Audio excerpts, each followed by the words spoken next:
శివస్కందవర్మ వారసులు. మొదటి శివస్కందవర్మకు ఇద్దరు కుమారులు ఉన్నట్లు రాణి చారుదేవి ప్రాకృత శాసనాలు, తొలికాలపు సంస్కృత శాసనాలను బట్టి తెలుస్తుంది. వీరి పేర్లు విజయబుద్ధవర్మ, వీరవర్మ. శివస్కందవర్మ తర్వాత విజయబుద్ధవర్మ పట్టాభిషిక్తుడయ్యాడు. చారుదేవి ప్రాకృత శాసనాలలోని అక్షరాలు హిరహడగల్లి, మైదవోలు శాసనాల్లోని అక్షరాలంత అలంకారంగా లేవు. అయినా ఈ శాసనాలు అన్నీ నిస్సందేహంగా ఒకే కాలానికి చెందినవి.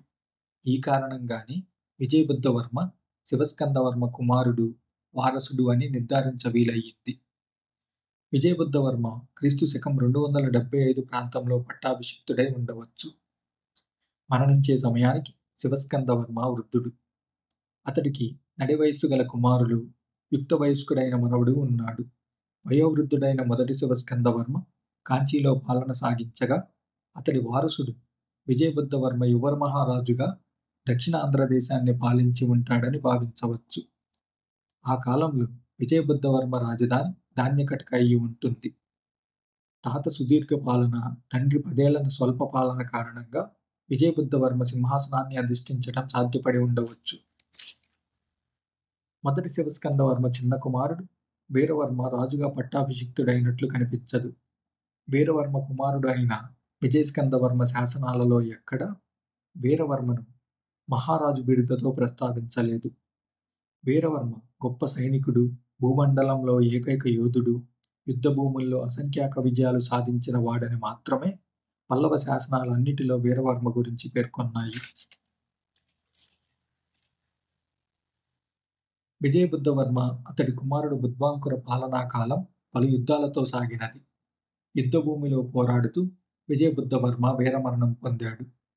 అతడి స్థానంలో చిన్న వయస్సులోనే బుద్వాంకుర అధికార పగ్గాలు చేపట్టి ఉంటాడు. ఆంధ్రదేశంలోని కోడూరుకి చెందిన బృహత్పాలాయనుల స్వల్ప వైభవ కాలంలో విజయబుద్ధవర్మ, అతడి కుమారుడు బుద్వాంకురులు కూడా పాలన సాగించి ఉంటారు. బుద్వాంకుర అంటే బుద్ధ కుమారుడనే అర్థం కనుక ఇది రాజు అసలు పేరు అయ్యి ఉండదు. ఆ పేరేమిటో ఇంకా నిర్ధారణ కాలేదు. బుద్వాంకుర సుమారు 1 దశాబ్దం పాటు పాలించి వారసులు లేకుండా మరణించి ఉంటాడు.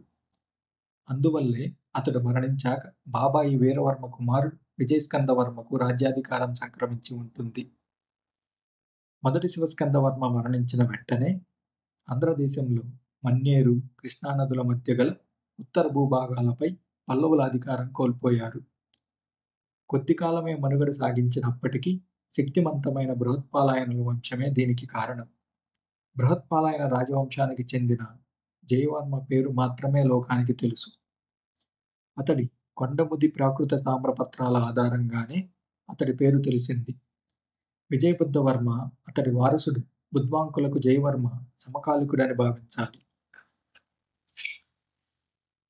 రాజు జయవర్మ సారథ్యంలో మెరుపుల తారాపథంలోకి వచ్చిన తర్వాత 2 దశాబ్దాలలోపే బృహత్పాలాయనుల రాజకీయ యవనిక నుంచి అంతరార్థమయ్యారు. వీరి తదనంతరం దక్షిణ ఆంధ్రదేశ పాలన పగ్గాలు ఆనంద గోత్రీకుల రాజుల చేతుల్లోకి వెళ్ళాయి. బృహత్పాలాయన శత్రుత్వాన్ని కూడా వారసత్వంగా ఆనంద గోత్రీకుల రాజులు తీసుకుని పల్లవులతో పోరాటాన్ని కొనసాగించారు. పల్లవులను కొద్దికాలం పాటే అయినా విజయవంతంగా ప్రతిఘటించగలిగిన ఆనంద రాజవంశీకులలో చెప్పుకోదగిన రాజు దామోదరవర్మ. అయితే సుదీర్ఘకాలం సాగిన యుద్ధాల్లో వీరు కూడా త్వరగానే అంతమొందారు. బృహత్పాలాయనులు ఆనంద రాజవంశీకులతో సుదీర్ఘకాలం పాటు కొనసాగిన యుద్ధాల్లో బుద్వంకర, అతడి పినతండ్రి వీరవర్మ ప్రాణాలు కోల్పోయి ఉంటారు.